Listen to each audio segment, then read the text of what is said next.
Mysterious Lloyd Ligwena Imukundi Mara mara mara mara mutu wanga mara mara mara mara mutu wanga Nisongo baisa mbiru yanga Eni mutu wanga Nisongo baisa zitu zanga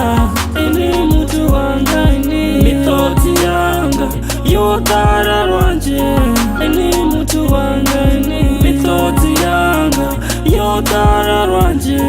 Eni mutu wanga Anizidivi na uri mbiru yanga iya kwa shekana Ndinyi ane asadivi uri auchena Mumwe ane ndinga mufuna Ndizurera umuhumbura Ene ana mumwe ndiya gungura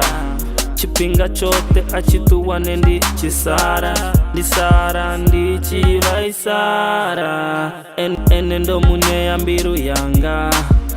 Songo ivaisa Nena wangwe watu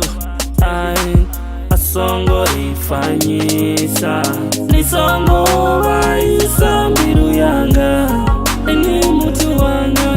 Nisongo vaisa zitu zanga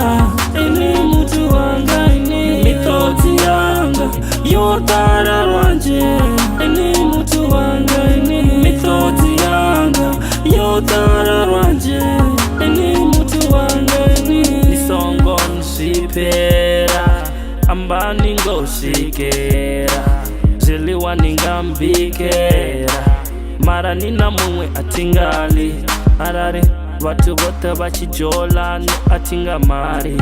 Nisapuru pezeyi Ninga amba job tinga seyi Mbiru ichi baba Auna uya chibadera Upfa upera pawa Ubareri wanga uedera Mutu wanga